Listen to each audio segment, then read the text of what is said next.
I'm scared because I'm always afraid it's not the perfect answer, and then I'm going to want to call each and every one of you later and be like, I've changed number 5. I don't believe it.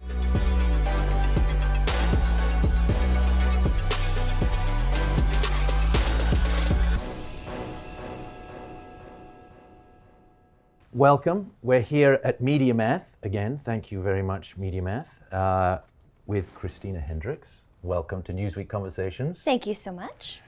Christina, we do a whole bunch of research before we talk to someone, obviously, and according to IMDb, and we can believe everything they tell us, you have 64 acting credits to your name. Is that right? That is correct. Okay. Well, as I said, according to them.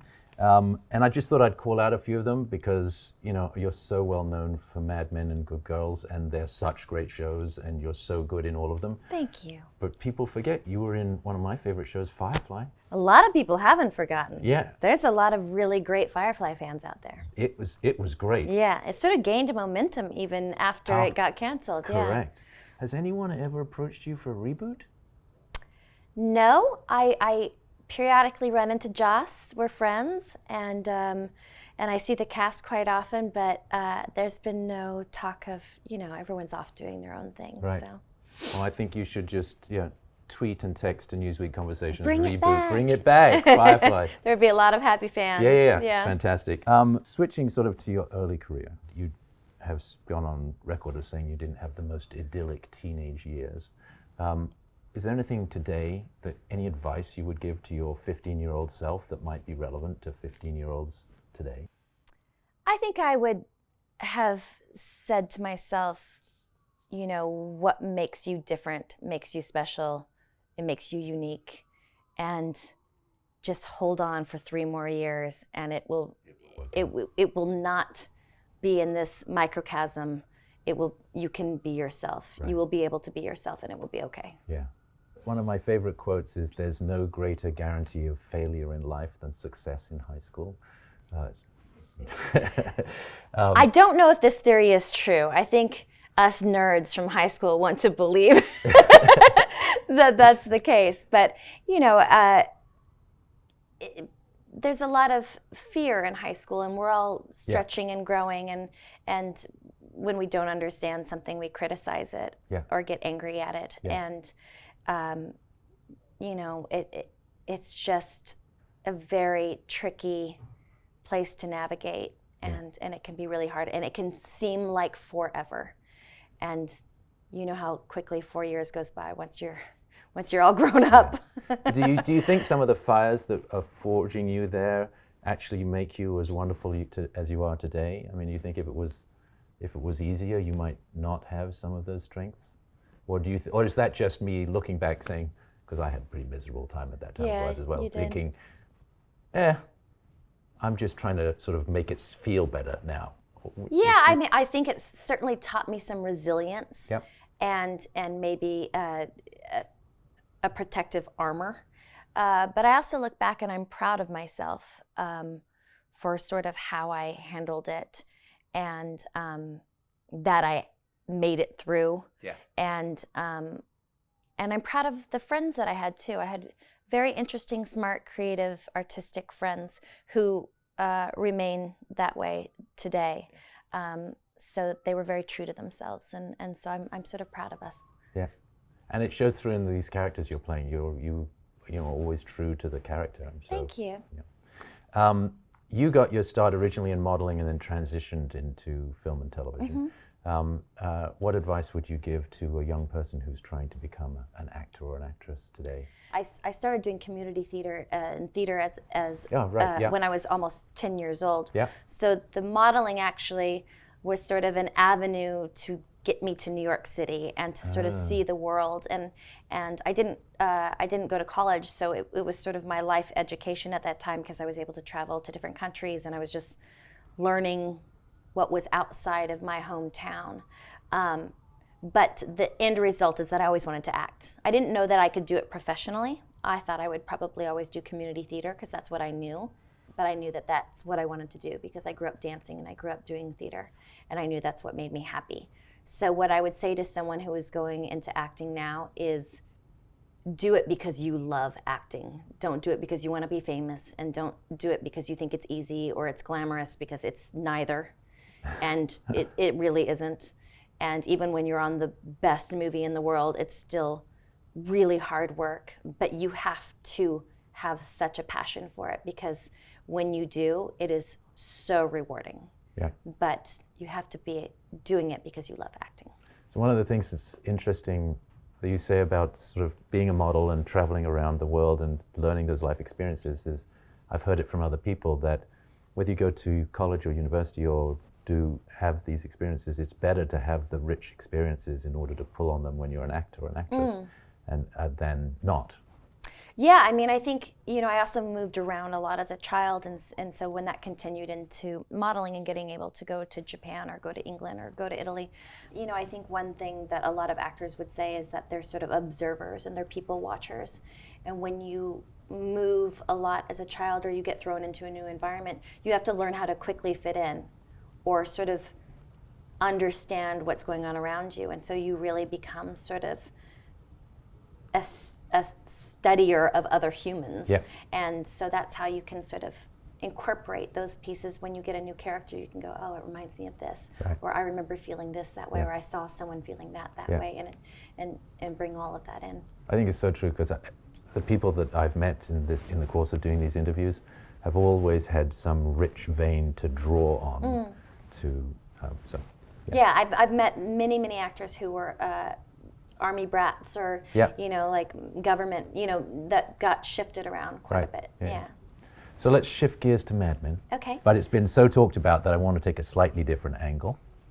I understand that when you first agreed to do Mad Men, that your agent said don't do it, and when you said I'm doing it anyway, they fired you? Is that true? Yes. I mean, firing is not really accurate, because they work for you, supposedly, but they represent you. Yes. I mean, AMC didn't have any TV shows. Yep. So there was no history of success with them. It was a period piece that was incredibly wordy, and they just thought, well, who knows what this is going to be, and who's going to watch this, and really wanted me to do something that was probably more lucrative and probably going to be on, have a larger audience. And hard to imagine. I mean, I had done those shows, though. I had done network shows, and those hadn't worked out either. So if you're like, I did what I was supposed to do, and it didn't work out. So maybe I should take a chance on this thing that seems really, really interesting and really special, because anything could happen. So I decided to go for it, and they said they weren't interested in working with me anymore. It just shocks me. So have you done that in any other occasions? Has there been, because your agent is supposed to be your expert, right? They're supposed to have your best interests in heart and maximizing your revenue. Didn't work out for them this time. I guess maybe my first question should be, do you still know this person? Are they? I think she is no longer in the business. Oh. But I like her. Yeah. If I saw her, I would give her a hug. Yeah. I think it was, probably a very big corporate decision. It was probably about numbers and, checking boxes and things like that. So. And has that happened to you again in your life, where someone has said, you really should do this, and you've looked inside yourself and you're like, no, I'm going to do that? Yeah. Could you tell us? I've had some instances in the last couple of years where I was highly encouraged to do certain films that had been offered to me, and maybe a smaller film came around that I thought would feed my artistic soul a little bit more than the other project, and so I went for the smaller one, much to their chagrin. But I've really trusted my instincts through this whole process, from when I was modeling up until now, and I never knew where I was going to be from one year to the next. And I just really trust my gut. And I don't think there's anything that I've looked back on and went, oh, I should have taken Friends. I assume there's nothing to that. No, that is, but I stand by my choices thus far. Yeah. Knock on wood. I think we do too. All right. My last Mad Men question, very, very important. Do you still play the accordion? That is an important question. It is. It's really important.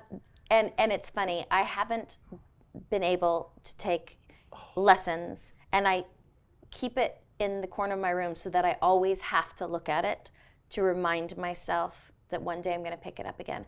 But I would be starting fresh at this point. I know. I was never very good in the first place, by the way. But it's you loved it. But I did love it. I did love it. I loved it, and I still love it. So I'm going to get back to it when I have time again. And you have you were in musical theater, so you have some music in your background, right? I'm a music lover. Yeah. I'm a huge music lover. And it's a difficult instrument. It is. But what I love about it, and I'm sure anyone who plays an instrument, is I will find myself practicing and 2 hours has gone by, 3 hours, and I have been so focused on just that I haven't thought about my to-do list, anything that's stressing me out. I'm just purely learning something for the joy of it. Yeah. And it's, I guess, that's why people love playing music. Well, luckily for you, we did not bring an accordion. So lucky for you. So let's talk about Good Girls. Okay. Which is sort of fantastic. It's a fantastic show. It's you. Another show that is, you've got these women who, have these challenges in their lives and confront them and address them and do something about it. They sure do. They sure do. Maybe not all the best choices. No, probably not.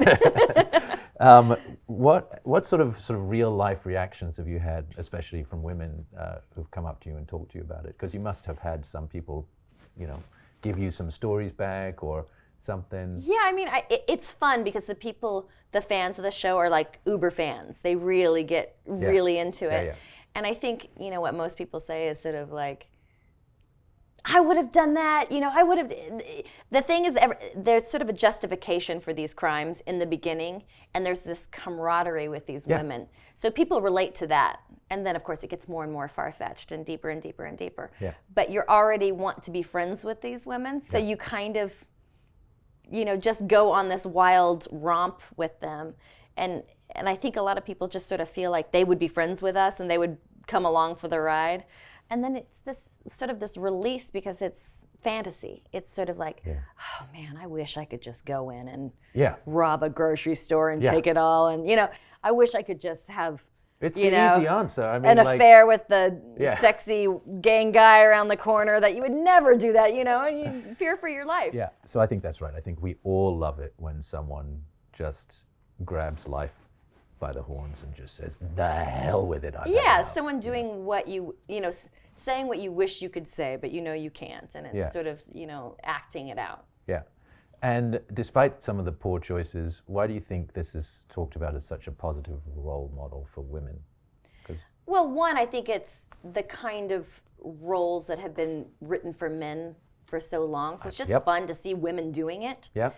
And I've seen the Breaking Bad comparison a couple of times. Of course. Which is sort of the male version of... Natural to do it, although I think we very quickly sort of shifted into a very different gear. But the premise of, someone in the middle of the country, respectable in their community, all of a sudden turning and doing something that you just financial problems. Yeah, you can't imagine. Obvious comparisons, but I think he becomes very good at what he's doing, right, on Breaking Bad. Yeah. And we are a mess. We are just going by the seat of our pants. We mess up all the time. We continue to mess up. We don't know what we're doing.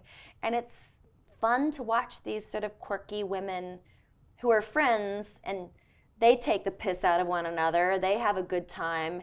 And so you seesaw between this really intense situation and humor and these sort of quirky women who have jokes with one another, but also, have bodies and bags.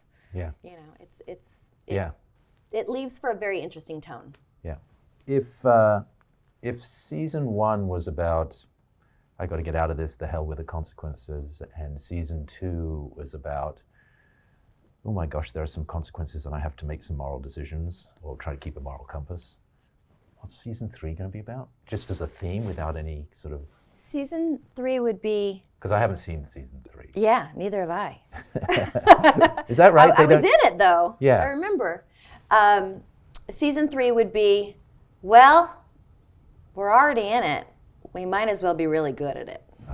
So maybe a little more like Breaking Bad, a little bit. Maybe we gotta take control of it. I look forward to it. I do. Jenna Barnes is the showrunner, and my understanding was that Jenna pitched an all-female executive team at NBC. Do you think that's one of the reasons the show got picked up? That is the first I'm hearing about that. Oh, really? Yeah. Well, so that's true.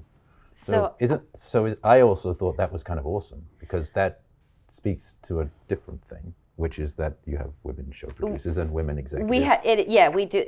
At NBC Universal, we have really amazing, smart, powerful women who are big champions of our show, which is really, really nice. And they get very excited, and when they see the episodes, that they write us wonderful letters, and they get really excited, which you can't say all the time for a network. Sometimes you just never even meet those people. They're just sort of, in the tall building.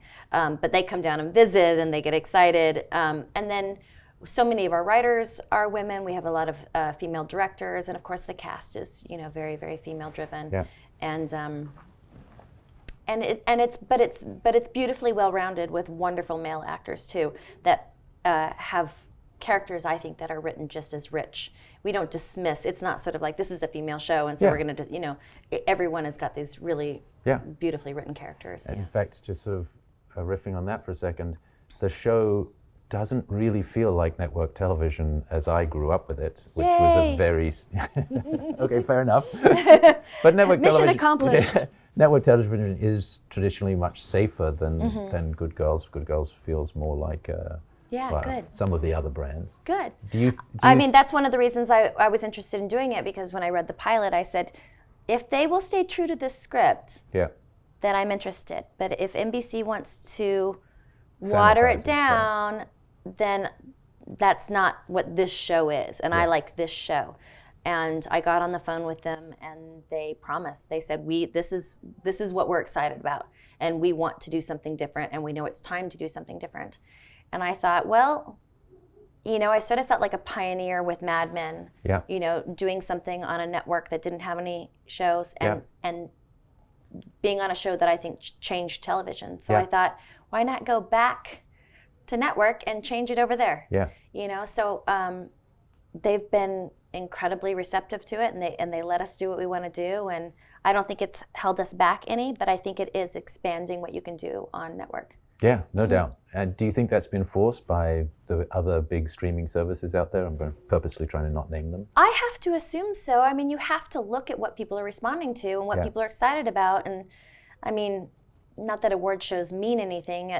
There's so many wonderful things out there at this point. There's just so much content.